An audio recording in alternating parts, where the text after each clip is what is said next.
Terpaksa dinikahi janda Arab yang sedang hamil besar demi 150 juta rupiah per bulan. Aku, Rizky, yang seorang TKI, menerima kontrak gila itu untuk menyelamatkan masa depan keluargaku. Aku sudah siap menjadi ayah palsu dan suami bayaran. Namun, di malam pertama, aku tak menyangka saat ia melakukan ini. Tubuhku mungkin ada di Arab Saudi, di tanah yang kering dan berdebu ini, tetapi jiwaku masih tertinggal di kampung halaman, di sawah yang basah dan hijau. Sudah hampir 2 bulan aku menjadi tenaga kerja Indonesia TKI di sini. Posisiku ganda, tukang kebun dan sopir di sebuah rumah yang kemewahannya terasa asing di lidah dan mataku. Rumah ini milik Nyonya Fatimah, sebuah istana bergaya modern minimalis yang dijaga ketat oleh pagar tinggi dan kamera pengawas. Di luarnya panas membakar, di dalamnya keheningan dan dinginnya pendingin ruangan. Rutinitasku dimulai pukul 5 pagi. Aku akan menyentuh tanah, pekerjaan yang paling ku kenal. Aku memotong rumput bermuda yang diimpor, menyiram bunga-bunga eksotis yang tak pernah kulihat di Indonesia, dan memastikan setiap daun bersih dari debu padang pasir. Aku adalah penguasa mutlak di wilayah 1000 meter persegi taman ini. Dan anehnya, disinilah aku merasa paling nyaman. Bau tanah basah dan aroma jasmin yang kurawat adalah satu-satunya pengingat akan rumah. Jika di luar, aku Rizky, tukang kebun dengan kemeja kerah lusuh dan tangan kasar, saat matahari mulai meninggi, aku harus berubah. Rizky, siapkan mobil. Suara lantang dari headset intercom selalu menusuk. Di momen itu, aku berganti peran. Seragam lusuh diganti kemeja berkerah yang lebih rapi, dan tanganku yang baru saja memegang sekop, kini memegang kemudi mewah. Aku menjadi sopir pribadi Nyonya Fatimah. Nyonya Fatimah, atau yang biasa disebut Madam oleh para pelayan lain, adalah definisi dari martabat. Usianya sudah 55 tahun, seorang janda kaya yang suaminya meninggal 2 tahun lalu. Ia bergerak dengan keanggunan yang terlatih, mengenakan abaya rancangan desainer dan selalu dikelilingi aura tak tersentuh. Aku tahu dari obrolan samar-samar di dapur, ia sangat dihormati oleh masyarakat elit di kota ini. Citranya begitu sempurna, anggun, terhormat, dermawan, dan tak pernah tersentuh gosip. Kami hampir tidak pernah berbicara. Jika ada, hanya seputar instruksi, ke pertemuan amal, belanja di area butik, atau tunggu di sini Rizky. Matanya akan selalu lurus ke depan atau fokus pada ponselnya. Di mobil, kami adalah 2 dunia yang bersebelahan, dipisahkan oleh selembar kaca depan dan jurang status sosial yang tak terukur. Namun, beberapa hari terakhir ada yang berbeda. Keheningan itu terasa lebih tebal dan matanya sering terlihat kosong, seperti menahan beban yang sangat berat. Aku mulai melihatnya sebagai seseorang yang bukan hanya anggun, tetapi juga tegang. Pagi itu, saat aku sedang memangkas semak-semak mawar di dekat jendela ruang utama, aku mendengar suaranya, tidak lantang, tetapi penuh tekanan. Aku berhenti memangkas. Suara Nyonya Fatimah berbicara dalam bahasa Arab yang cepat, bercampur dengan isakan pelan. Aku tidak tahu kemana dia pergi. Dia menghilang. Khalid, ini akan menghancurkanku, katanya. Ada jeda panjang, lalu napas berat. Ya, aku tahu risikonya, tapi ini bukan lagi soal reputasiku saja. Ini sudah terjadi. Aku hamil. Sekopku hampir jatuh. Hamil?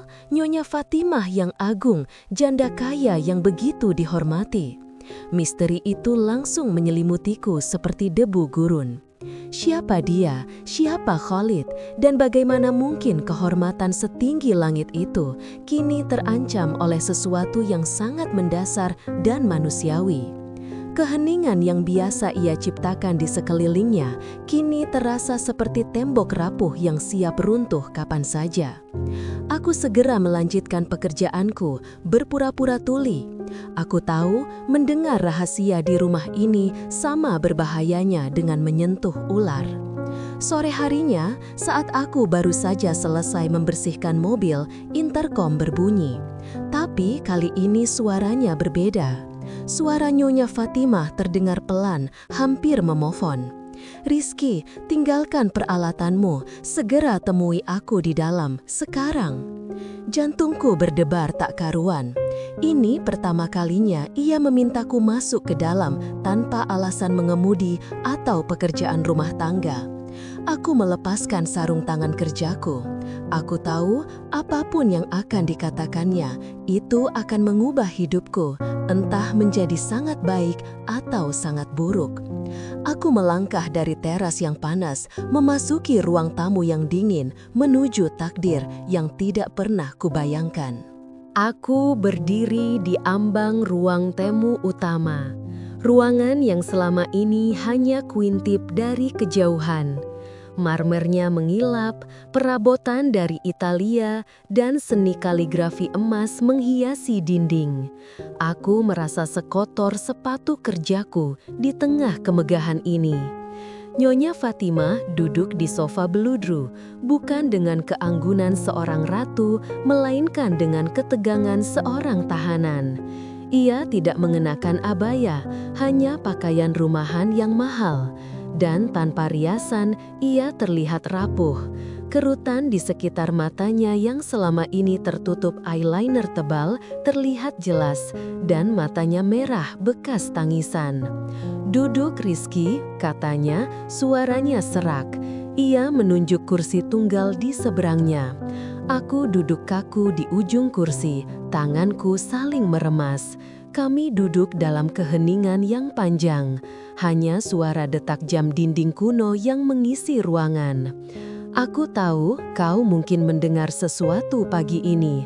Ia memulai, menatapku tajam. Bukan tatapan menghakimi, melainkan tatapan yang menakar apakah aku ini ancaman atau jalan keluar. "Maaf Nyonya, saya hanya fokus pada mawar," kataku, berusaha jujur dan menghindari masalah. Fatimah tersenyum sinis, senyum yang tidak mencapai matanya. "Jangan pura-pura bodoh, itu tidak akan mengubah fakta." Kau menarik nafas dalam seolah mengumpulkan sisa-sisa keberaniannya. "Aku hamil." Pengakuan itu keluar seperti bisikan yang menyakitkan. Dan pria itu, dia pergi, dia menghilang dari muka bumi, seolah aku ini hanya mimpi buruk yang ingin dia lupakan. Aku hanya bisa terdiam. Aku membayangkan kehancuran yang pasti dirasakan wanita sekuat Fatimah ini. Kehamilannya bukan hanya masalah pribadi, itu bom waktu yang akan meledakkan semua yang telah ia bangun. Aku menjanda. Reputasiku, nama baik suamiku yang sudah meninggal, yayasan amal, lingkaran sosialku, semuanya bergantung pada citra kesucian. Jika ini terungkap, masyarakat akan menganggapku pelacur tua. Aku akan kehilangan segalanya, Rizky. Kehormatan adalah mata uang termahal di tempat ini. Lalu, ia mencondongkan tubuhnya ke depan. "Ini adalah momen yang akan kuingat seumur hidupku. Aku menawarkanmu kesepakatan," katanya. Suaranya kembali menjadi tegas dan business-like, seolah kami sedang mendiskusikan harga bibit tanaman. "Kau lihat gajimu sekarang, 1.000 rial sebulan, itu uang receh." Ia mengambil napas. "Aku butuh ayah. Aku butuh seseorang yang dapat kujadikan alasan yang sah. Seseorang yang akan kunikahi secara resmi di depan umum, sehingga ketika bayi ini lahir, tidak ada yang berani menuduhku." "Nyonya," aku mencoba memotong, bingung. "Maksud Anda saya?" Ya, kau seorang TKI, pendatang, orang asing. Kau tidak punya koneksi yang berbahaya di sini, dan yang paling penting, kau sangat membutuhkan uang. Dengarkan baik-baik, Rizky, aku akan menikahimu. Kita akan mengadakan pernikahan mewah lengkap dengan saksi-saksi penting. Di depan umum, kau adalah suamiku yang sah dan ayah dari anak ini. Tiba-tiba, ia menyebutkan angka yang membuat darahku berhenti mengalir. Aku akan memberimu gaji 150 juta rupiah per bulan. 150 juta rupiah. Angka itu melayang di udara. Terlalu besar, terlalu mustahil. Uang itu bisa melunasi semua utang keluarga di kampung, membangun rumah layak, dan yang terpenting, membayar operasi kritis adikku yang tertunda. Itu bukan hanya uang, itu adalah kebebasan. Sebagai imbalan, kau akan menjadi suamiku di depan orang lain. Di rumah, kita tetaplah majikan dan pekerja. Tidak ada sentuhan, tidak ada keintiman. Ini kontrak. Kau melakukan peranmu, aku membayar. Kau merahasiakan identitas ayah kandung. Aku, kau, dan keluargamu tidak akan pernah kekurangan lagi. Aku menelan ludah, menjual diriku, menjual harga diriku sebagai seorang suami. Aku melihat foto ibuku di dompet. Aku membayangkan air mata kebahagiaan bapak saat utang lunas dan adikku selamat. Di sini, harga diriku adalah sepotong kemeja lusuh. Di kampung, uang ini adalah martabat seluruh keluargaku. Pergulatan batin itu terasa seperti pertarungan hidup dan mati. Setelah hening yang terasa abadi, aku mengangkat kepala. Aku melihat ke dalam mata Fatimah yang kini dipenuhi harapan yang menakutkan. Aku setuju, Nyonya, kataku, suaraku nyaris tak terdengar. Aku akan menjadi suami pura-pura Anda. Fatimah menghela napas lega yang luar biasa. Ia kembali menjadi Fatimah yang kaku, tetapi kali ini ada kilatan kepastian di matanya. Bagus, mulai sekarang kita bukan majikan dan pekerja. Kita adalah rekan bisnis, dan kita akan memulai pertunjukan ini besok. Kerahasiaan adalah kunci. Dunia luar tidak boleh tahu ini adalah sandiwara. Saat aku melangkah keluar, aku tahu aku baru saja menjual diriku ke dalam sangkar emas. Aku sudah kaya secara teknis, tetapi aku juga baru saja menandatangani kontrak untuk menjadi pemeran utama dalam drama yang paling rumit dan memilukan dalam hidupku. Aku berjalan keluar dari ruangan Fatimah. Kepala dan hatiku terasa berat, seolah baru saja menelan sebongkah batu. Malam itu aku tidak tidur, aku tidak menyentuh makanan. Aku hanya duduk di tepi ranjangku yang sempit di kamar pekerja, merenungkan angka keramat 150 juta rupiah. Kebebasan, kemewahan, keluarga. Aku mengambil ponselku, benda usang yang menjadi jembatan satu-satunya dengan rumah. Aku menelepon ibu. Suaraku tercekat saat ia bercerita tentang atap rumah yang bocor parah karena hujan semalam dan bagaimana adikku harus menunda operasi karena biaya. Sabar Bu, kataku, mencoba menenangkan suaraku yang gemetar. Rizky akan kirim uang dalam jumlah besar segera, sangat segera. Mendengar betapa besar beban yang mereka tanggung, membuat semua keraguan etis dan moral yang menghantuiku selama ini tiba-tiba terasa kecil dan sepele. Apa artinya kebohongan kecilku ini dibandingkan dengan janji kehidupan yang lebih baik bagi orang-orang yang kucintai? Jika menjadi suami palsu Fatimah adalah harga yang harus kubayar untuk menyelamatkan keluargaku, maka aku akan membayarnya. Aku akan menjadi aktor terbaik yang pernah ada. Keesokan paginya aku dipanggil kembali. Kali ini Fatimah jauh lebih tenang dan profesional, seolah kami sedang menandatangani kontrak real estate, bukan pernikahan. "Ini aturannya, Rizky," katanya, meletakkan selembar kertas tebal di atas meja marmer. "Aku hanya boleh membacanya, tidak memegang salinan. Pernikahan ini adalah sandiwara. Kita tidak berbagi kamar tidur setelah malam pertama.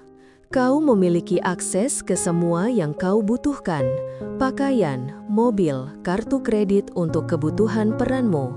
Tapi, kau tidak memiliki akses kepadaku secara fisik atau emosional." Aku mengangguk. "Tentu, Nyonya, maksud saya Fatimah." Lidahku terasa keluh menyebut namanya tanpa embel-embel majikan. "Kedua, identitas ayah kandung adalah tabu. Kau tidak boleh bertanya, mencari tahu, atau bahkan berteori di hadapanku. Begitu bayi itu lahir, tugasmu sebagai ayah palsu akan berakhir, dan kita akan mendiskusikan perceraian yang damai dan tertutup. Tapi sebelum itu, kau adalah perisai utamaku. Kau mengerti? Saya akan menjaga rahasia ini seperti nyawa saya sendiri. Janjiku tulus." Lagi, ia memegang kunci kebahagiaan keluargaku. Sejak saat itu, persiapan pernikahan berjalan dengan kecepatan yang memusingkan, bagaikan badai yang tiba-tiba. Aku diseret ke toko-toko pakaian pria termahal di Dubai. Penjahit pribadi datang ke rumah untuk mengukur badan dan membuat tobe putih mewah, jas, dan pakaian formal lainnya yang belum pernah kubayangkan akan kupakai. Aku yang biasanya hanya memilih seragam kerja, kini dihadapkan pada pilihan jam tangan emas dan sepatu kulit Italia. Di balik kemewahan itu, aku tetap merasa seperti penipu. Aku melihat diriku di cermin besar. Laki-laki dalam refleksi itu tampak gagah, kaya, dan penting. Tapi saat aku mengalihkan pandangan, bayangan tukang kebun dengan tangan kasar itu masih melekat. Aku hanyalah topeng yang sempurna. Fatimah bertindak sebagai sutradara sandiwara ini.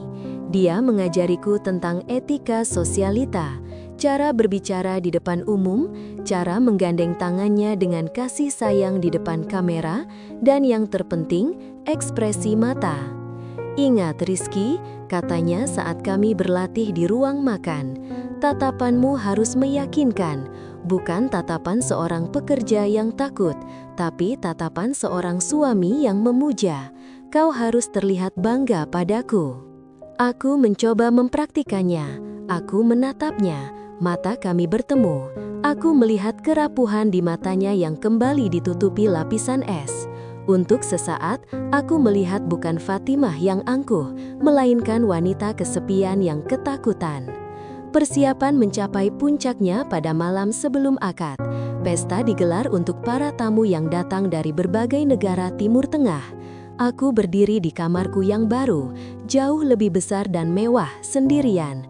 Aku menerima telepon dari Fatimah di telepon rumah untuk memastikan alur cerita kami besok sudah seragam. "Besok adalah hari H, Rizky. Jangan pernah lupa mengapa kita melakukan ini," bisiknya di telepon. "Demi kehormatan Anda dan masa depan keluarga saya," jawabku mantap. Malam itu, kemewahan di sekelilingku terasa dingin. Aku adalah orang yang paling beruntung dan paling kesepian di dunia ini. Aku akan menikah, tapi aku tidak akan punya istri. Aku akan kaya, tapi aku akan kehilangan diriku yang sebenarnya. Pikiranku terbagi, keluarga di kampung, mereka aman. Diriku di sini. Aku adalah boneka di atas panggung. Aku hanya bisa berharap sandiwara ini berjalan lancar. Besok, Rizky si tukang kebun akan mati, dan Rizky sang suami akan lahir. Hari itu, aku mengenakan pakaian termahal yang pernah menyentuh kulitku. Tob yang dijahit sempurna, sememah yang dibentuk rapi, dan jam tangan mewah yang melingkari pergelangan tanganku yang masih terasa kasar bekas memegang sekop. Aku melihat diriku di cermin kamar yang sekarang terasa asing. Rizky yang ini adalah ilusi, karangan fiksi yang mahal. Aku berdiri di ruang acara yang megah, dikelilingi oleh ratusan wajah asing yang merupakan tokoh-tokoh terpandang, pengusaha, diplomat, dan kerabat kaya. Mereka semua datang untuk menyaksikan kisah cinta yang tiba-tiba ini. Bisikan-bisikan samar-samar terdengar, penuh rasa ingin tahu dan sedikit kecurigaan. Tetapi, tatapan mereka segera berubah menjadi kekaguman saat Fatimah muncul. Fatimah tampil luar biasa. Ia mengenakan gaun pengantin putih yang dirancang khusus, memancarkan aura ratu. Di tangannya, ia memegang buket mawar. Ia berjalan ke arahku, dan untuk sesaat, aku melihat sekilas wajah Nyonya Fatimah yang rapuh dari malam itu, sebelum ia memasang topengnya yang paling meyakinkan, cinta. Saat ia tiba di hadapanku, ia memberikan senyum tipis, senyum yang dipaksakan dan hanya ditujukan untuk kamera. Tangannya menyentuh lenganku, dan aku merasakan dinginnya kain sutra. Sentuhan itu tidak memiliki kehangatan. Itu adalah sentuhan kontrak, sentuhan peran. Prosesi akad nikah berjalan cepat, disaksikan oleh banyak orang penting. Saat ijab kabul diucapkan, aku mengucapkannya dengan mantap. Meskipun hatiku berteriak bahwa ini adalah kebohongan terbesar yang pernah kulakukan.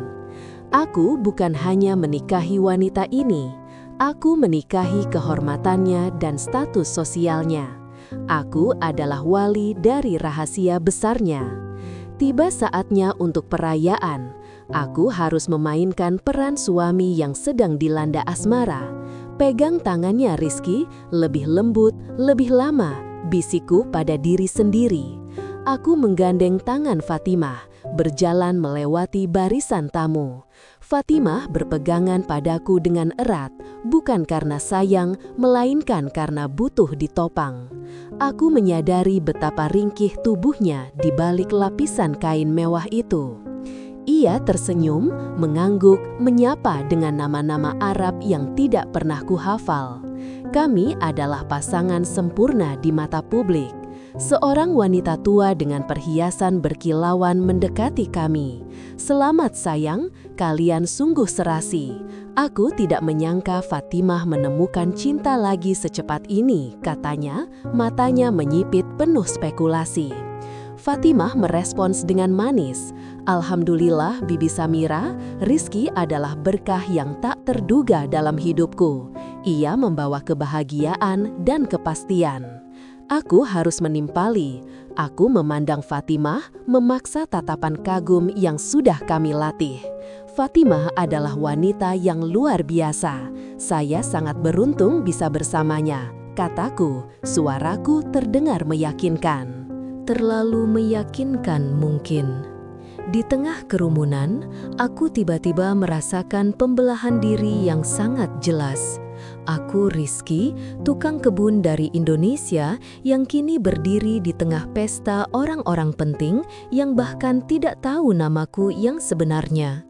Lalu ada Rizky, suami dari Nyonya Fatimah, yang harus tersenyum dan memancarkan kepuasan yang palsu. Dua peran ini bersitegang di dalam diriku. Saat aku membukakan pintu mobil untuk Fatimah ketika pesta selesai, momen itu terasa seperti dekompresi. Begitu pintu tertutup dan kami sendirian di dalam mobil mewah, topeng itu langsung terlepas. Fatimah bersandar ke kursi, napasnya berat.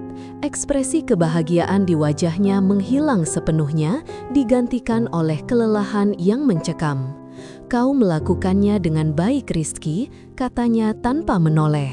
Itu adalah pujian pertamanya, tetapi nadanya lebih seperti evaluasi kinerja. "Terima kasih Fatimah," jawabku, kembali menggunakan nama yang kami sepakati saat kami sendiri. Perjalanan pulang terasa sunyi. Kami telah berhasil dalam pertunjukan kami. Dunia luar yakin akan cinta kami. Tetapi aku tahu, pertunjukan yang sesungguhnya belum dimulai. Aku mengantar Fatimah kembali ke rumahnya, rumah kami sekarang yang terasa seperti benteng rahasia. Aku bukan lagi menantu yang pulang bersama istri, aku adalah aktor yang pulang setelah pertunjukan yang sukses, menunggu bayaran di akhir. Dan aku sangat ingin tahu apa yang akan terjadi ketika tirai benar-benar tertutup dan hanya ada kami berdua. Malam itu akan menjadi awal dari kenyataan pahit kesepakatan kami. Kami tiba di rumah saat tengah malam. Kemegahan yang sama, tetapi kini terasa lebih mencekik. Kami telah lolos dari pengawasan publik, tetapi sekarang kami terjebak dalam ruang tertutup yang penuh dengan janji-janji palsu. Aku mematikan mesin mobil dan berjalan mengikutinya, bukan sebagai suami, melainkan sebagai bayangan. Fatimah langsung menuju kamar utama yang sekarang menjadi kamar kami. Kamar itu luar biasa, lebih besar dari seluruh rumahku di kampung, dengan balkon yang menghadap taman yang dulu kurusi. Fatimah berdiri di tengah ruangan. Gaun pengantinnya yang indah kini terasa seperti jubah perang. Ia melepas mahkotanya, meletakkannya di meja rias dan menatap pantulannya sejenak. Aku berdiri kaku di dekat pintu, tidak tahu harus berbuat apa. Apakah aku harus menawarkan bantuan? Apakah ini melanggar kontrak? "Kau boleh berganti pakaian, Rizky," katanya tanpa menoleh. Suaranya terdengar datar. Semua emosi dari drama pernikahan telah terkuras habis. Aku segera menuju kamar mandi, berganti pakaian formal yang mahal itu dengan kaos dan celana kain yang jauh lebih nyaman. Ketika aku kembali, Fatimah sudah berganti gaun tidur sutra yang panjang, tetapi ia masih duduk tegak di sofa membaca buku. Ia tidak terlihat seperti pengantin wanita yang baru menikah. Ia terlihat seperti seorang wanita yang sedang menunggu kereta malam. Kecanggungan itu terasa begitu tebal, aku bisa menyentuhnya. Tempat tidurnya cukup besar, katanya, menunjuk ranjang king size yang elegan. Tapi kita harus memastikan jarak. Ia lalu mengambil bantal tipis dan meletakkannya persis di tengah tempat tidur. Pembatas yang sepele tetapi melambangkan jurang pemisah antara kami. Sebuah garis batas tak terlihat yang secara harfiah telah kami sepakati kini hadir secara fisik. "Ini aturannya, Rizky. Kau tahu aku lelah," bisiknya, meletakkan buku dan memejamkan mata sejenak, seolah dia baru saja berlari maraton. Aku mengangguk meskipun ia tidak melihat. Aku berjalan perlahan ke sisi ranjang, sisi yang kusut ke dekat jendela. Ketika aku berbaring, aku menatap langit-langit yang tinggi. Ini adalah tempat tidur ternyaman yang pernah kudiami, tetapi aku merasa seperti sedang tidur di atas duri. Di sebelahku, ada wanita yang secara hukum adalah istriku, yang sedang mengandung anak orang lain, yang membayar mahal agar aku tidur di sampingnya tanpa menyentuhnya. Kami terdiam. Aku ingin memulai percakapan, sekadar memecah keheningan yang mencekik itu. Mungkin bertanya, "Apakah kamu baik-baik saja?" Tapi aku takut melanggar batasan, takut melampaui peranku sebagai aktor bayaran. Beberapa menit berlalu, lalu Fatimah berbalik memunggungiku. "Tidurlah, Rizky," suaranya pelan dan tegas. "Besok kau harus kembali ke peran sopir dan suami. Ini adalah bisnis. Ingat, kita hanya dua orang asing yang berbagi rekening bank dan alamat rumah." Kata-kata itu, dua orang asing, menampar wajahku dengan kenyataan pahit. Semua kemewahan, semua janji masa depan bagi keluargaku, semuanya dibeli dengan harga keintiman, kejujuran, dan kehangatan. Aku mendapatkan uang, tetapi aku kehilangan koneksi manusiawi yang paling mendasar. Aku berbaring di sebelah istriku dan rasanya kami terpisah ribuan mil.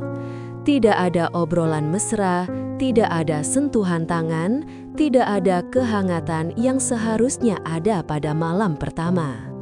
Hanya dua orang yang kaku, terikat oleh transaksi dan dijaga oleh bantal kecil yang berfungsi sebagai benteng. Aku memejamkan mata, memaksakan tidur. Aku berusaha menenangkan diriku dengan memikirkan keluargaku. Ini untuk mereka, Rizky. Ingat, kenapa kau di sini? Malam itu berlalu dalam keheningan yang total. Aku tahu, sejak detik ini, hidupku akan terbagi dua. Rizky yang kaya dan terhormat di depan umum, dan Rizky si aktor bayaran yang kesepian di balik pintu kamar mewah ini. Fajar menyingsing ketika aku membuka mata. Fatimah sudah bangun. Ia berdiri di balkon menghadap tamanku. Ia menoleh melihatku dan tidak ada jejak rasa malu atau canggung dari malam sebelumnya. Topeng itu telah kembali terpasang. "Bangun Rizky," katanya. Suaranya kembali menjadi komando majikan. "Aku ada pertemuan pagi ini. Kita harus bersiap untuk penampilan hari ini."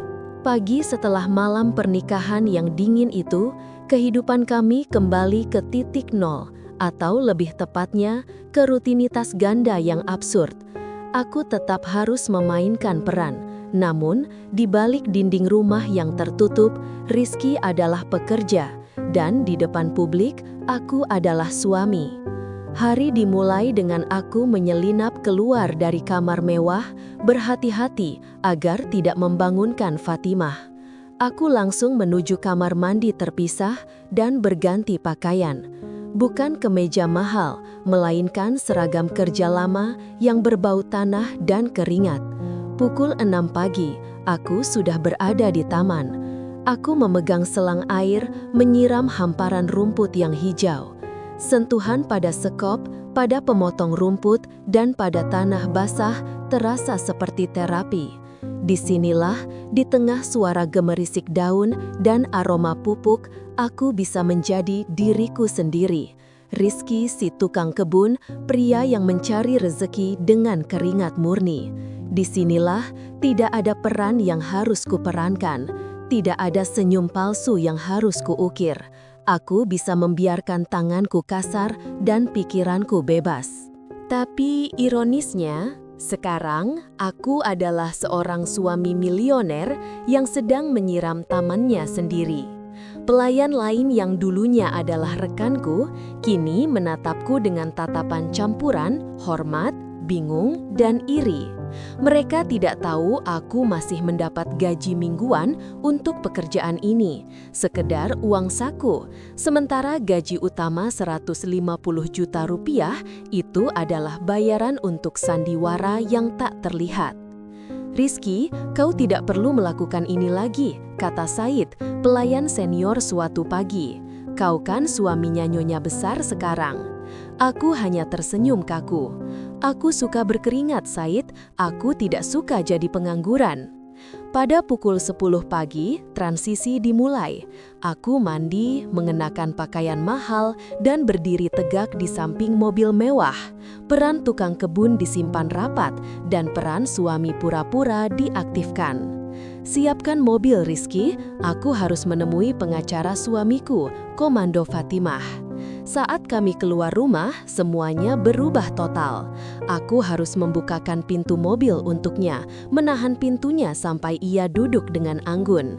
Di dalam mobil, aku bukan hanya sopir. Aku harus menanyakan, "Bagaimana tidurmu sayang?" sebelum memulai mesin, hanya untuk didengar oleh sopir lain yang mungkin menguping. Di tempat-tempat elit, aku harus berjalan satu langkah di belakangnya, tetapi cukup dekat untuk menopangnya jika ia membutuhkan, terutama karena perutnya mulai sedikit membesar. Aku harus memegang tas belanjanya, tersenyum pada rekan-rekannya, dan mengangguk setuju pada setiap perkataannya. Aku menjadi ahli dalam sandiwara. Aku tahu cara mencondongkan tubuh sedikit saat ia berbicara agar terlihat intim. Aku tahu cara meletakkan tangan di punggungnya saat kami berjalan melewati kerumunan, isyarat kepemilikan dan kasih sayang yang sepenuhnya palsu. Tatapanku selalu dilatih untuk memancarkan kebanggaan, seolah Fatimah adalah permata yang baru kutemukan. Namun, di balik semua senyum dan kehangisan itu, ada jarak yang tak terlampaui. Di mobil, Fatimah hampir tidak pernah berbicara kepadaku kecuali soal arahan. Kami duduk dalam keheningan yang familiar. Topeng kami tergantung rapi di kursi masing-masing. Aku adalah sopir, dia adalah majikan. Kami adalah dua aktor yang menunggu panggilan aksi berikutnya. Kontras ini membuat jiwaku terbelah. Ketika aku menunduk membersihkan noda tanah di sepatu mahalku di sudut toilet sebuah restoran mewah, aku teringat tangan kasarku pagi tadi saat memotong rumput. Aku adalah orang yang sama, tetapi dilarang oleh kontrak untuk menjadi diriku sendiri. Aku adalah seorang jutawan di atas kertas, tetapi hatiku terasa miskin. Di sisi lain, aku melihat kecemasan yang mendalam di mata Fatimah. Perannya sebagai wanita hamil yang bahagia tidaklah mudah. Tekanan sosial untuk mempertahankan citranya begitu berat sehingga ia sering terlihat sakit kepala dan pucat. Ia berjuang menahan mual, senyumnya semakin dipaksakan, dan di tengah malam aku sering mendengarnya menangis pelan di sisi ranjangnya. Melihat penderitaannya, perlahan-lahan aku mulai merasakan sesuatu yang lebih dari sekadar simpati rekan bisnis. Aku melihat beban wanita yang terpojok. Di tengah rutinitas ganda yang hening, peran palsu yang memuakkan, dan jarak yang tak kunjung mencair, aku mulai bertanya-tanya. Apakah 150 juta per bulan sebanding dengan kehilangan diriku yang sebenarnya? Dan apakah aku sedang menolong Fatimah atau aku hanya sedang memperpanjang drama penderitaannya? Hidupku kini benar-benar terbagi dan aku tidak tahu di peran mana aku akan menemukan jalan pulang. Beberapa minggu berlalu dan sandiwara kami semakin mahir. Aku telah menjadi bayangan sempurna Fatimah, seorang suami yang penuh perhatian tetapi tidak pernah melampaui batas yang sudah ditetapkan. Di balik pintu, kami adalah mesin panggung yang bekerja dengan presisi. Sore itu, kami menghadiri sebuah acara amal penting yang diadakan oleh semua wajah paling berpengaruh di kota. Aku tahu ini adalah ujian besar bagi reputasi Fatimah. Ia harus tampil kuat, bahagia, dan tak tersentuh. Fatimah, dengan perut yang kini terlihat sedikit lebih membesar, mengenakan gaun malam yang elegan. Ia terlihat anggun, namun aku bisa melihat keringat dingin di pelipisnya. Tekanan untuk terlihat sempurna sangat besar. Aku mengenakan jas custom yang pas, berdiri di sisinya. Tangan kananku diletakkan secara protektif di punggungnya, sebuah sentuhan yang disetujui dalam naskah kami. Kami sedang berbincang dengan seorang syekh terkemuka ketika seorang sosialita wanita bernama Samira menghampiri kami. Samira terkenal dengan lidahnya yang tajam dan spekulasi yang kejam. Ia tersenyum, tetapi matanya memindai Fatimah dari ujung rambut sampai ujung kaki. "Fatimah, kau sungguh bercahaya," kata Samira. Nadanya terlalu manis. "Pernikahan yang mendadak ya, tapi kau selalu mengejutkan kami. Katakan, suamimu yang tampan ini?" Ia mengayunkan pandangan sinis ke arahku, seolah baru menyadari keberadaanku. "Ya, kalian sudah saling kenal lama, bukan? Mengingat betapa cepatnya kalian mengumumkan kabar gembira ini." Pertanyaan itu adalah racun yang disajikan dengan gula. Pertanyaan itu menyiratkan bahwa aku mungkin adalah pria simpanan Fatimah yang tiba-tiba dinikahi untuk menutupi kehamilan. Wajah Fatimah menegang, senyumnya goyah. "Tentu saja, Samira," jawab Fatimah, mencoba mempertahankan ketenangannya. Sebelum Fatimah sempat merangkai kebohongan yang telah kami persiapkan, naluriku, bukan naskahku, mengambil alih.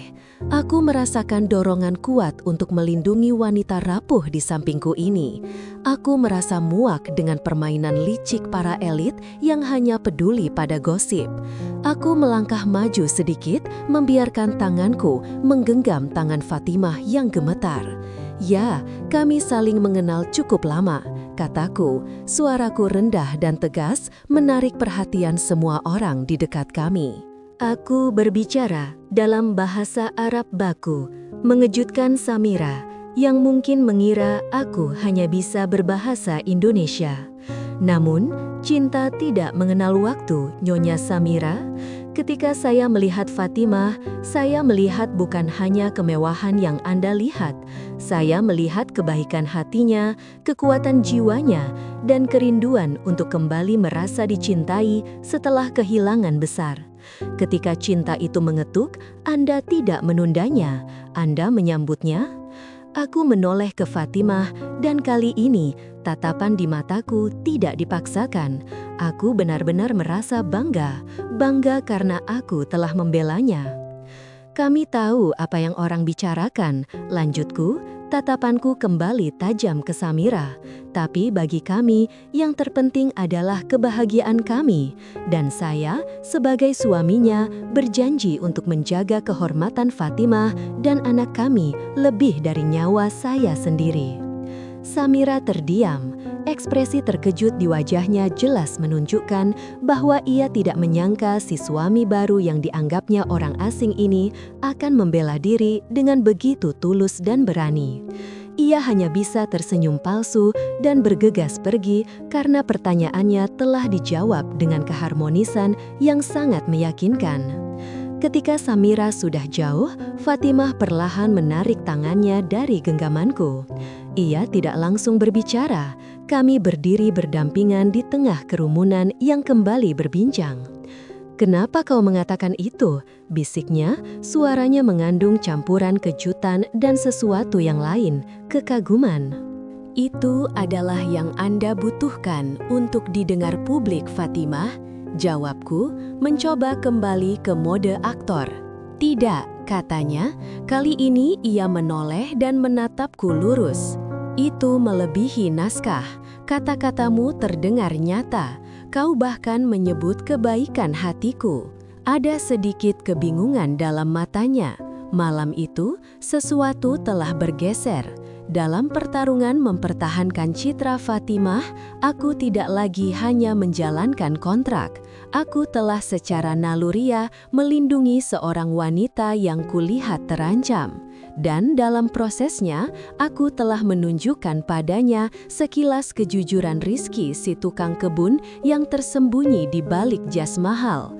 Untuk pertama kalinya sejak pernikahan, ketegangan antara kami sedikit mencair, digantikan oleh pemahaman yang hening.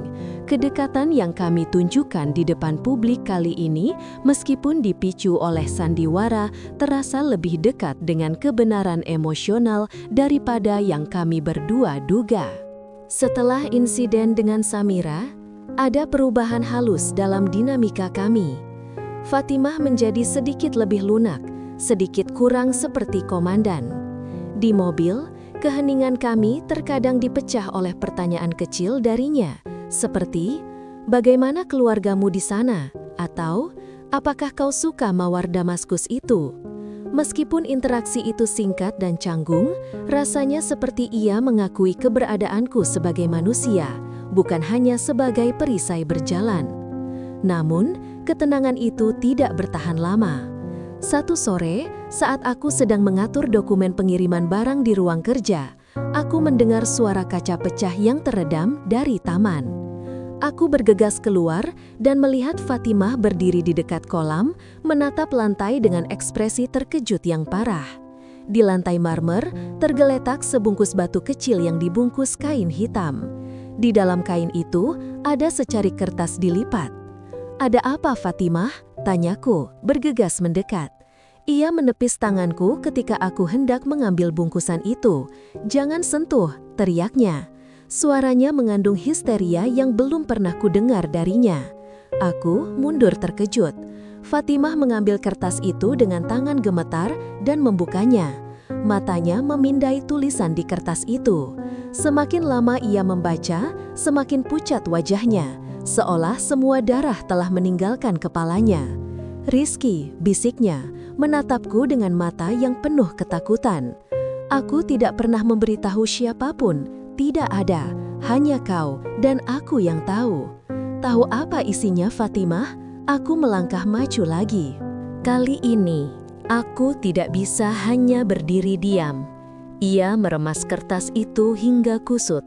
Air mata mulai mengenang. Isinya tentang ayah bayi ini. Ia tahu aku hamil. Ia tahu kau bukan ayahnya. Dan ia mengancam akan membongkar semuanya pada pers besok jika aku tidak segera mengakui dosaku dan membayar sejumlah uang. Tanganku mengepal. Surat kaleng. Jelas itu bukan surat biasa. Itu adalah ancaman. "Siapa yang mengirimkannya? Apakah engkau melihat siapapun?" tanyaku, melihat ke sekeliling taman. Pagar tinggi dan kamera pengawas membuatnya hampir tidak mungkin dilemparkan dari luar. Tidak, semua pagar dijaga ketat. Dia pasti seseorang yang dekat dengan rumah ini. Seseorang yang tahu jadwal kita, celah keamanan kita, kata Fatimah terengah-engah. Ia menoleh dan menudingku dengan kertas yang kusut itu. "Apakah kau yang melakukannya? Apakah kau melanggar kontrak? Kau ingin uang lebih?" Tuduhan itu menusukku. Setelah semua yang kulakukan untuk melindunginya di depan publik, ia masih melihatku sebagai pekerja rendahan yang hanya serakah. "Hentikan, Fatimah," kataku, suaraku meninggi. Untuk pertama kalinya aku berani membentaknya. "Aku di sini karena kau membayarku. Jika rahasia ini terbongkar, aku juga yang akan rugi. Aku diusir dan semua janji untuk keluargaku hilang. Jika aku yang melakukannya, aku pasti akan langsung memerasmu, bukan mengirim surat ancaman yang tidak jelas." Wajah Fatimah berubah. Ia menyadari tuduhannya tidak masuk akal. Ketakutan di matanya mereda sedikit, digantikan oleh kepanikan yang lebih luas. "Lalu siapa?" bisiknya, jatuh ke sofa luar. "Siapa yang tahu?" Aku mengambil bungkusan kain hitam di lantai. Kain itu terasa tebal dan familiar. Aku melihatnya lebih dekat. Ini bukan hanya ancaman, Fatimah. Ini peringatan, dan pelakunya pasti sangat dekat. Saat aku membalik bungkusan itu, aku melihat jahitan kecil yang tidak sempurna di sudut kain. Aku ingat kain ini. Itu adalah jenis kain yang digunakan oleh perusahaan catering eksklusif yang biasa melayani acara-acara elit di kota ini, termasuk yang kami hadiri beberapa hari lalu. "Acara amal kemarin," gumamku. "Seseorang di sana, seseorang yang melihat kita, yang mendengar bisikan, dan yang cukup berani untuk mengirimkan pesan ini langsung ke dalam rumah." Aku menyadari bahwa misteri ayah bayi ini bukan hanya tentang seorang kekasih yang menghilang, tetapi tentang ancaman nyata terhadap keselamatan dan keuangan Fatimah. Aku sebagai suami dan pelindung kini berada di tengah konflik yang berbahaya. Gaji 150 juta rupiah itu bukan lagi bayaran untuk akting, melainkan bayaran untuk hidup sebagai target. "Apa yang harus kita lakukan?" tanya Fatimah. Ia benar-benar terlihat tak berdaya. "Kita tidak bisa membiarkan ini, Fatimah. Kita harus mencari tahu siapa yang mengirimkannya sebelum mereka bertindak," kataku, menggenggam kertas ancaman itu erat-erat. Malam itu, untuk pertama kalinya, kami tidak hanya berbagi kamar, tetapi juga berbagi kepanikan dan tujuan yang sama. Kami bukan lagi sekadar majikan dan pekerja. Kami adalah sekutu, terikat oleh ancaman yang sama. dan aku tahu untuk melindungi sandiwara ini dan masa depan keluargaku, aku harus mulai menyelidiki. Aku harus menemukan siapa ayah kandung yang tiba-tiba menjadi hantu yang berbahaya ini.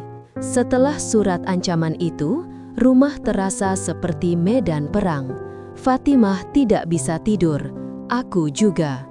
Ancaman itu telah menghancurkan topeng ketenangan terakhirnya. Ia tidak lagi peduli pada etiket atau batasan. Yang ada hanya ketakutan. 2 hari setelah ancaman itu, Fatimah jatuh sakit.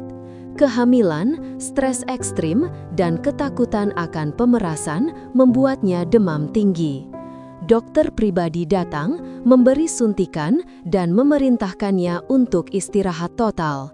Aku adalah satu-satunya orang yang ada di sana selain perawat.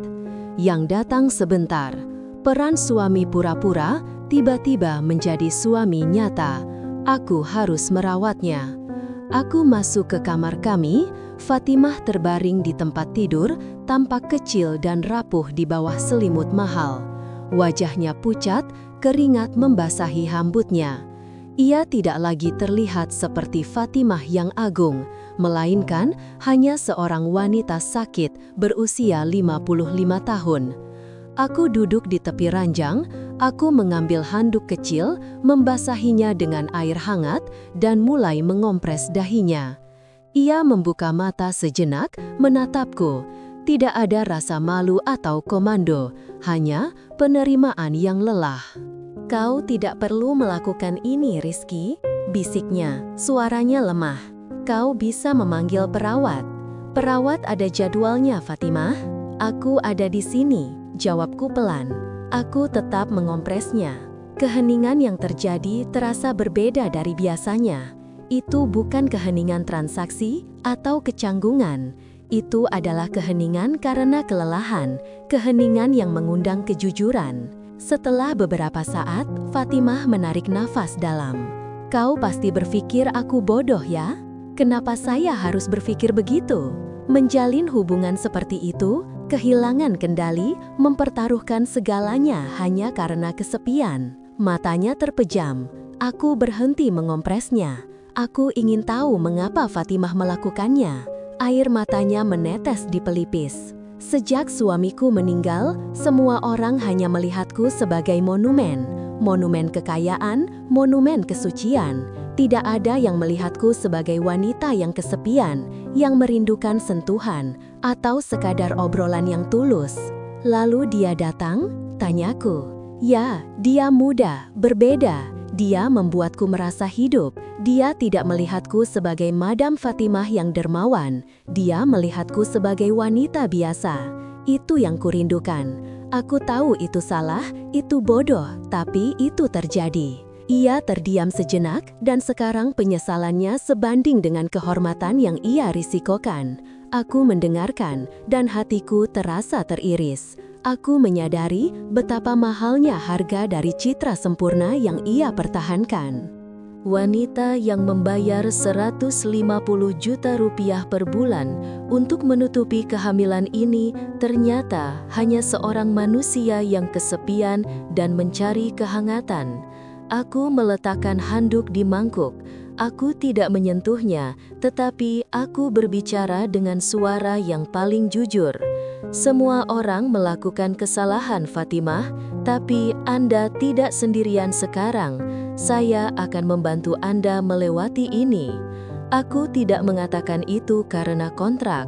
Aku mengatakannya karena aku benar-benar ingin membantunya. Simpatiku telah menggantikan permusuhan.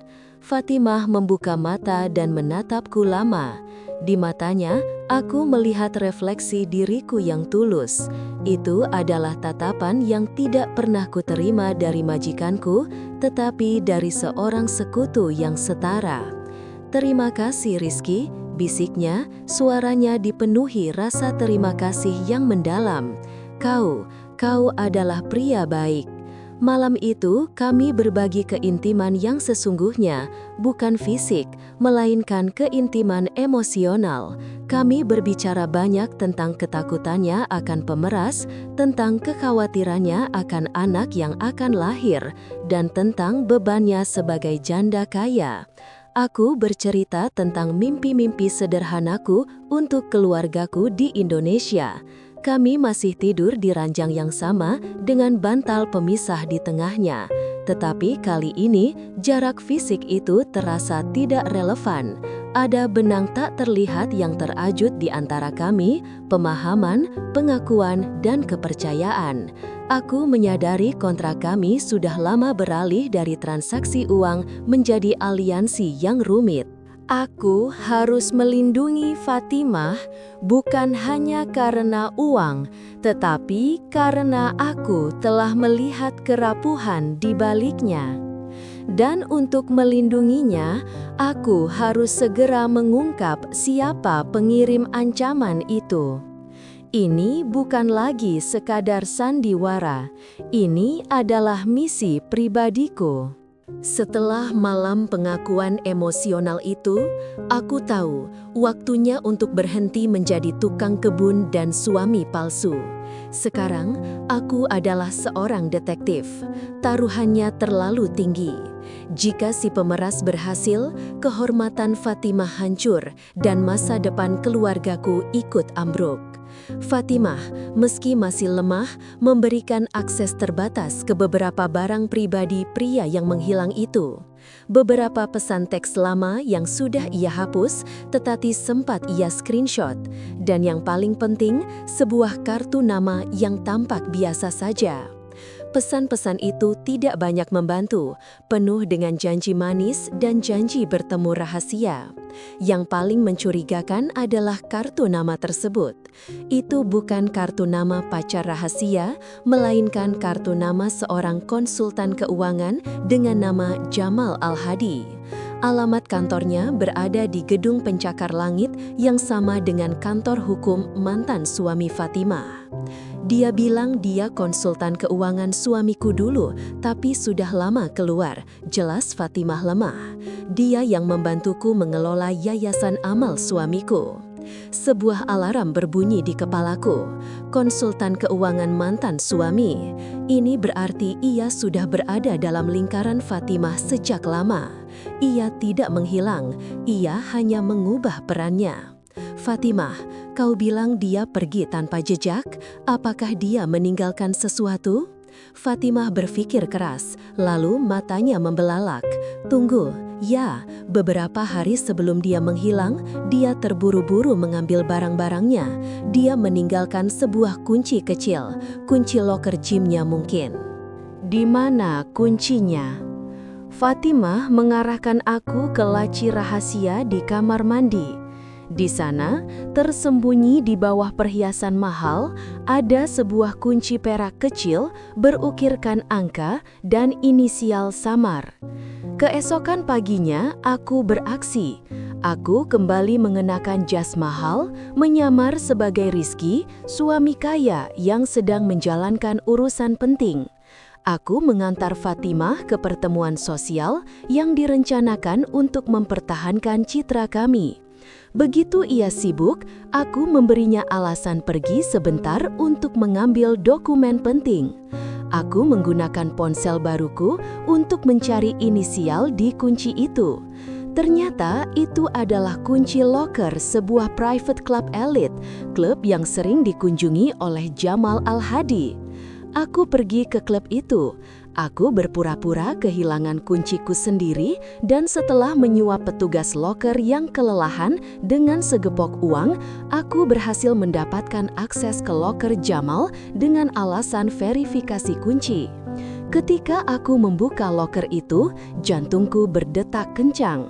Di dalamnya tidak ada pakaian olahraga atau shaker protein. Yang ada hanyalah sebuah flash drive terenkripsi, sebuah dompet usang, dan sebuah foto yang diselipkan di balik dompet. Aku mengambil foto itu, tangan gemetar. Itu adalah foto Jamal dengan Fatimah sedang tersenyum bahagia di sebuah villa pantai. Bukan itu yang membuatku tercekat. Di belakang mereka, samar-samar berdiri seseorang yang akrab. Khalid, yang kusebut-sebut Fatimah dalam percakapan paniknya tempo hari. Khalid, aku mencoba mengingat Khalid. Bukankah dia adalah keponakan tertua dari mendiang suami Fatimah? Pria yang mengurus semua urusan properti dan dikenal sebagai orang yang sangat konservatif dan terpandang di masyarakat. Seketika kepingan puzzle itu berjatuhan di tempatnya dan gambaran yang muncul sangat mengerikan. Jamal Al-Hadi, kekasih Fatimah yang menghilang, adalah seorang konsultan keuangan. Fatimah menyebut Khalid sebagai orang yang ia ajak bicara tentang kehamilannya. Jamal dan Khalid, keponakan Fatimah, mengenal satu sama lain dan berada di tempat yang sama.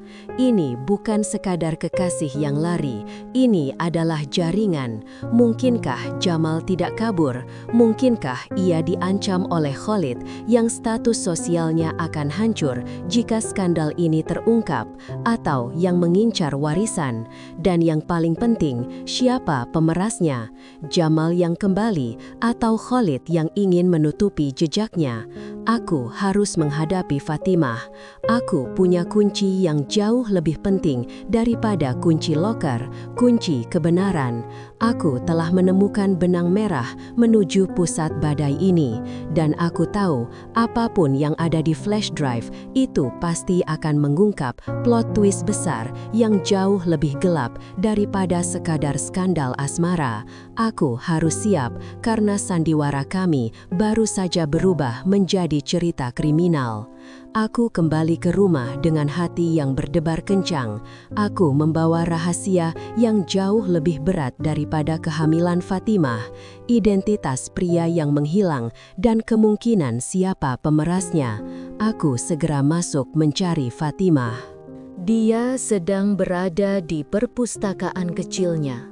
Tampak sedang menelepon. Ekspresi wajahnya tegang. Aku menunggu sampai ia selesai. Rizky, dari mana saja engkau? Aku mulai khawatir penampilanmu di acara tadi. Aku memotongnya. Jamal Al-Hadi tidak hilang, Fatimah. Dia pergi, ya, tapi dia diusir, dan pemerasnya mungkin bukan dia. Fatimah tercekat, matanya membesar, kepanikan tergambar jelas. Apa yang kau bicarakan? Bagaimana kau tahu nama Jamal? Aku tidak pernah memberitahumu. Aku mengeluarkan foto yang kutemukan di loker Jamal. Foto Jamal dan Fatimah di pantai. Ini ada di loker private club Jamal, kataku. Lalu menunjuk sosok pria di latar belakang. Dan ini dia yang paling penting. Fatimah melihat foto itu. Ia tidak lagi terkejut melihat Jamal, melainkan sosok di belakang mereka. Wajahnya langsung pucat pasi. Khalid, bisiknya, suaranya nyaris tidak terdengar. Itu Khalid, ya Khalid, keponakan suami Anda yang dikenal soleh, yang mengurus properti almarhum. Aku melanjutkan, nadaku dingin. Aku dengar Anda meneleponnya beberapa hari yang lalu setelah ancaman pertama, membicarakan kehamilan ini. Aku mengambil flash drive yang kucuri dari loker Jamal. Aku mencolokkannya ke laptop. Setelah memasukkan sandi yang kutebak, tanggal lahir Fatimah, menunjukkan betapa Jamal mencintainya. Layar menampilkan folder-folder, tidak hanya berisi data keuangan yayasan, tetapi juga rekaman audio. Dengarkan ini, Fatimah, kataku, menekan tombol play. Suara yang muncul di ruangan itu adalah suara Jamal dan Khalid. Terdengar seperti percakapan yang direkam secara tersembunyi. Khalid, suara dingin? Kau harus pergi, Jamal, sekarang. Jika skandal bibiku terungkap karena kau, seluruh keluarga akan hancur. Kau akan kusuruh keluar dari negara ini. Aku akan memberimu uang, tapi kau harus menghilang selamanya. Atau aku akan pastikan kehormatanmu hancur lebih dulu. Jamal, suara putus asa.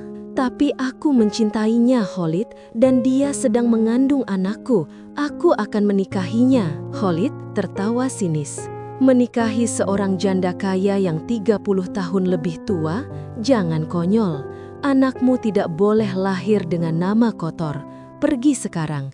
Biarkan dia membersihkan kekacauan ini sendiri. Aku menekan tombol pause. Keheningan menyelimuti ruangan, lebih mencekik daripada malam pertama kami. Wajah Fatimah berubah total, dari ketakutan menjadi rasa dikhianati yang mendalam. Dia, Khalid yang mengusirnya. Fatimah bergumam, gemetar. Dia melakukan semua ini untuk melindungiku, katanya. Untuk melindungi reputasi keluarga. Ia menggeleng. Tidak. Dia melakukannya karena dia mengincar warisan dan pengaruh suamiku. Dia tahu jika aku tercemar, kendali yayasan dan aset akan jatuh ke tangannya sebagai kerabat terdekat yang bersih. Dan surat ancaman itu, aku mengangkat sebuah dokumen yang kutemukan di flash drive, email yang tertunda yang dikirim oleh Jamal ditujukan kepada Fatimah, mengakui kehamilannya dan meminta maaf karena pergi. Plot twistnya terungkap. Pemeras yang sesungguhnya bukanlah Jamal, melainkan Khalid, yang ingin memastikan Fatimah tidak bisa kembali ke Jamal dan menyerahkan harta warisan kepada anak haram di matanya. Dan sekarang Khalid pasti tahu Jamal telah meninggalkannya petunjuk. Tiba-tiba suara deru mobil terdengar dari luar. Pelayan bergegas panik. "Nyonya, Tuan Khalid datang. Dia bersama 2 pengacara." Wajah Fatimah memutih. Dia datang untuk mengambil alih. Dia tahu aku akan melawan. Aku segera mencabut flash drive itu. Aku menatap Fatimah yang sekarang terlihat siap menyerah. "Dengar Fatimah, Khalid tidak boleh tahu kita punya ini, dan dia tidak boleh tahu aku adalah suami palsu Anda. Kita kembali ke sandiwara itu. Kau harus kuat. Kita akan menghadapinya bersama-sama." Aku berdiri tegak di sampingnya, bukan lagi sebagai pekerja atau aktor, tetapi sebagai pelindung sejati. Aku tahu, apapun yang terjadi, aku tidak akan membiarkan wanita rapuh di sampingku ini dihancurkan oleh keserakahan kerabatnya sendiri. Sandiwara terberat kami akan dimulai, dan aku harus menjadi suami yang meyakinkan, bukan demi uang, tetapi demi keadilan. Pintu perpustakaan terbuka dengan suara keras. Khalid masuk, diikuti oleh 2 pria berjas hitam yang berwajah dingin, pengacara. Wajah Khalid yang biasanya santun, kini keras dan dipenuhi keserakahan. "Bibi Fatimah," sapanya, suaranya terdengar palsu. "Kami datang untuk membahas masa depan yayasan. Mengingat keadaanmu yang rapuh dan tekanan baru-baru ini, kami rasa..." "Aku tidak rapuh, Khalid," potong Fatimah, suaranya tegas. Aku berdiri 1 langkah di belakangnya, tangan diletakkan di bahunya. Isyarat kepemilikan. Sentuhan ini terasa nyata, didorong oleh tekad untuk melawannya. Khalid menoleh padaku dengan tatapan meremehkan. "Tuan Rizky, aku yakin Anda tidak mengerti masalah bisnis keluarga ini. Ini adalah masalah rumit dan lebih baik Anda serahkan pada ahlinya." Aku membalas tatapannya, tidak lagi takut. Aku adalah suaminya, masalah Fatimah adalah masalahku, dan aku cukup mengerti hukum untuk tahu bahwa warisan tidak bisa dicuri dengan ancaman. Khalid tertawa sinis. "Ancaman? Aku tidak mengancam siapa-siapa. Aku hanya mencoba melindungi nama keluarga dari skandal kotor. Aku tahu kau bukan ayah kandung bayi ini, Rizky. Aku tahu tentang Jamal, dan aku bisa menghancurkan reputasi kalian dalam semalam. Kau adalah TKI, kau tidak punya kekuatan melawanku." Fatimah mengambil alih. Ia menatap Khalid dengan mata tajam. Tidak ada lagi rasa takut. Ia telah kembali menjadi Fatimah yang agung, seorang pejuang kehormatan. Kau benar, Khalid. Aku tidak rapuh, tapi kau salah tentang satu hal. Ia berjalan ke meja kerjanya. Aku tahu apa yang akan dilakukannya. Jamal tidak menghilang karena malu. Dia diusir olehmu yang ingin mengambil alih properti mendiang suamiku, lanjut Fatimah. Dan kau mengira aku bodoh? Kau mengira aku akan menyerahkan segalanya hanya karena kehormatanku terancam? Fatimah menekan tombol tersembunyi. Layar besar di dinding yang biasanya menampilkan peta yayasan tiba-tiba menyala, menampilkan rekaman audio yang kami dengar tadi. Suara Khalid mengancam Jamal. Rekaman ini, Khalid, sudah dikirim ke pengacara kepercayaanku. Dan flash drive ini, Fatimah menunjuk ke tanganku, memiliki semua bukti niat jahatmu selama bertahun-tahun. Wajah Khalid memucat, semua kesombongannya runtuh. Pengacara-pengacaranya saling berbisik. Pertarungan berakhir di saat itu juga. Khalid dikalahkan bukan oleh kekayaan, tetapi oleh bukti dan keberanian yang dipimpin oleh seorang tukang kebun yang ia remehkan. Setelah Khalid dan pengacaranya pergi dengan kepala tertunduk, keheningan kembali. Kali ini, itu adalah keheningan kemenangan, keheningan yang bersih. Fatimah jatuh ke sofa, air mata mengalir, tetapi kali ini, itu adalah air mata kelegaan. Aku duduk di sebelahnya. Kita berhasil, Fatimah, bisikku. Kita berhasil, ulangnya. Ia menoleh padaku. Tatapannya jauh dari sekadar rasa terima kasih. Kau menyelamatkanku, Rizky. Kau menyelamatkan kehormatanku, masa depanku, dan anak ini. Beberapa hari kemudian, pembayaran dilakukan. Uang itu 150 juta rupiah per bulan selama setahun masuk ke rekeningku. Jumlah yang luar biasa. Sebuah perjanjian perceraian rahasia disiapkan. Sandiwara kami akan berakhir dengan damai. Aku telah menyelesaikan peranku. Fatimah memanggilku ke taman di mana aku biasa memangkas mawar. Ia memberikan amplop tebal berisi dokumen hukum, perjanjian perceraian kita. Dan ini sertifikat rumah yang sudah kubeli untuk keluargamu di kampung sebagai ucapan terima kasih ekstra. Aku menatap dokumen itu. Semua mimpi yang kupertaruhkan telah terbayar lunas. Aku bebas. Aku bisa pulang sekarang. Kapan kau akan pulang, Rizky? Tanyanya. Suaranya tenang, tetapi matanya menunjukkan kesedihan yang tak terhindarkan. Aku melihat ke arah taman, ke bunga-bunga yang kurawat. Aku melihat rumah ini yang tadinya sangkar, tetapi kini terasa seperti rumah yang kubela. Dan aku melihat Fatimah, wanita yang rapuh dan kuat sekaligus, yang sebentar lagi akan menjadi ibu tunggal. Aku mengambil napas dalam. Aku sudah memenuhi kontrak, Fatimah. Aku sudah menjadi suamimu di mata hukum dan publik, dan aku dibayar dengan baik. Aku tersenyum kecil, tapi aku tidak bisa pergi sekarang. Fatimah mengangkat alisnya, bingung. Maksudmu? Sandiwara suami istri ini harus berlanjut, setidaknya sampai anak ini lahir dan diakui. Setelah semua ini, aku tidak akan membiarkanmu menghadapi masyarakat sendirian, terutama Khalid yang masih mengawasi. Aku berjanji akan melindungi kehormatanmu dan anak ini. Itu bukan lagi urusan kontrak, itu urusan kehormatan pribadi. Air mata kembali menggenang di mata Fatimah, tetapi kali ini air mata yang hangat. Aku tidak tahu apa yang akan terjadi selanjutnya. Apakah aku akan tinggal sebagai suami palsu selamanya? Aku tidak tahu.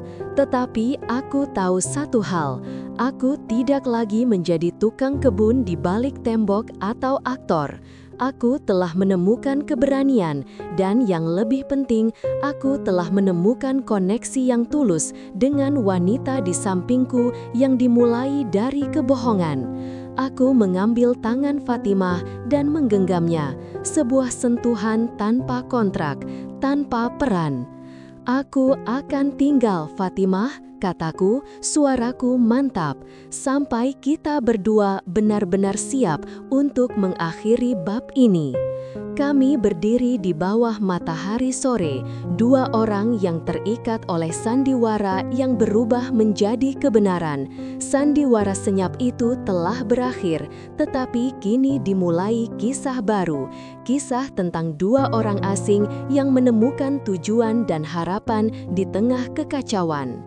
Beberapa bulan berlalu setelah konfrontasi dengan Khalid, kehidupan kami memasuki fase keheningan yang berbeda. Keheningan yang penuh dengan pemahaman, bukan lagi kecanggungan.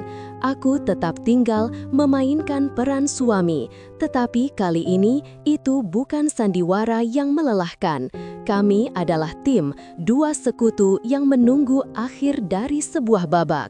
Khalid tidak menyerah sepenuhnya. Dia terus mengawasi kami mencari celah.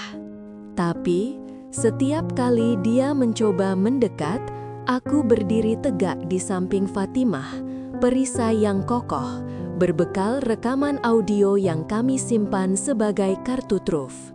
Perlahan, ancamannya memudar menjadi sekadar dengungan jauh. Kehamilan Fatimah memasuki tahap akhir. Aku tidak pernah menyangka akan merasakan ketegangan dan kekhawatiran yang begitu besar terhadap janin yang bukan darahku. Aku, yang dulu hanya peduli pada uang, kini peduli pada keselamatan wanita dan anak yang kujanjikan untuk kulindungi. Fatimah menjadi lebih terbuka. Dia memintaku ikut menemaninya ke pemeriksaan dokter, memegang tanganku saat mualnya datang. Hubungan kami tidak pernah menjadi hubungan sepasang kekasih, tetapi ia telah berevolusi menjadi persahabatan yang dalam dan saling menghormati.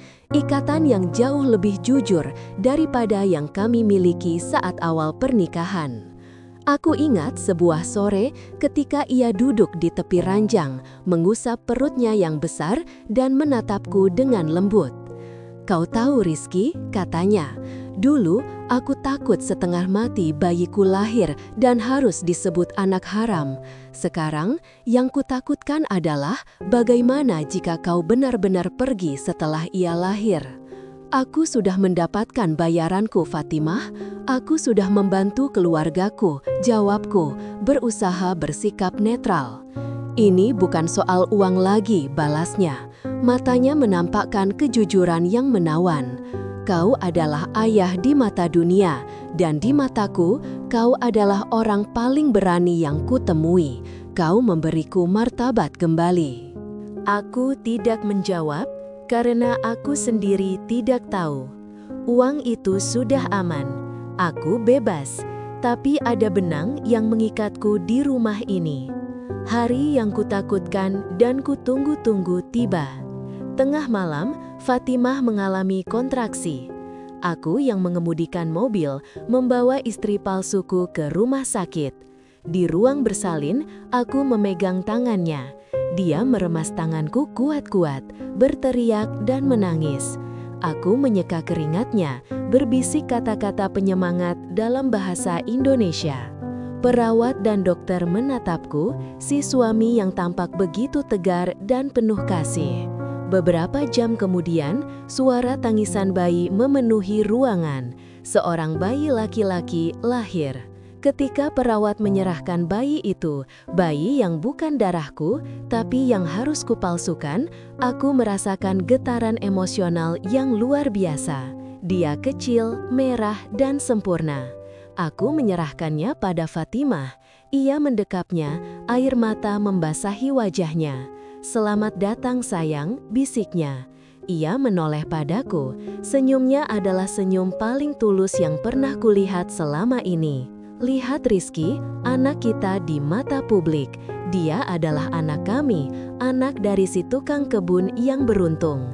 2 minggu setelah kelahiran, kami mengadakan pesta kecil. Semua orang yang hadir memuji ayah yang penuh kasih ini. Malam itu, setelah semua tamu pergi, kami duduk di kamar. Bayi itu tidur nyenyak di krib yang ada di sisi ranjang. Fatimah menyerahkan dokumen perceraian yang telah disiapkan. "Ini saatnya, Rizky," katanya pelan. "Aku sudah aman, anak ini aman. Reputasiku kokoh. Kau bisa kembali ke keluargamu. Mereka membutuhkanmu sebagai Rizky yang sesungguhnya." Aku mengambil pena. Aku melihat ke bawah, semua telah terpenuhi. Aku hanya perlu menandatanganinya. Aku melihat ke arah bayi itu. Lalu aku melihat ke wajah Fatimah yang terlihat damai, tetapi matanya memancarkan kesepian yang familiar. Aku memegang pena itu selama beberapa menit, kemudian aku meletakkannya. "Aku tidak bisa menandatanganinya, Fatimah," kataku. Dia terkejut. "Kenapa? Kau tidak perlu khawatir soal uang lagi." "Bukan uang, kontrakku berakhir ya, tapi aku tidak bisa meninggalkan anak ini yang secara hukum adalah anakku. Aku tidak bisa meninggalkanmu sendirian menghadapi Khalid. Aku tidak bisa melepaskan peran ini karena peran ini membuatku menjadi pria yang lebih baik." Aku tersenyum padanya, senyum yang tulus. Aku mungkin mulai sebagai suami palsu, tapi aku tidak bisa mengakhiri sebagai ayah palsu. Aku mengambil dokumen perceraian itu, merobeknya perlahan. Suara robekan kertas itu terasa membebaskan. "Aku akan tinggal sebagai suamimu. Mungkin bukan dengan cara yang dibayangkan orang lain, tapi aku akan tetap di sini. Aku akan tetap menjadi ayah di mata dunia. Aku akan membantu membesarkannya. Aku akan tetap menjadi Rizkimu, apapun peran yang kau butuhkan dariku." Fatimah tidak mengatakan apa-apa. Ia hanya mengulurkan tangan, aku meraihnya. Genggaman kami kali ini lembut dan penuh janji. Itu adalah genggaman 2 orang yang telah melalui neraka dan memilih untuk tetap di surga buatan mereka. Aku akhirnya mendapatkan kebebasanku, bukan dengan meninggalkan sandiwara, tetapi dengan memilih untuk tetap berada di dalamnya, mengubah peran palsu menjadi tanggung jawab sejati.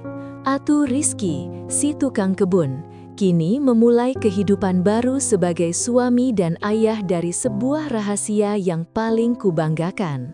Aku Rizky, si tukang kebun, kini memulai kehidupan baru sebagai suami dan ayah dari sebuah rahasia yang paling kubanggakan.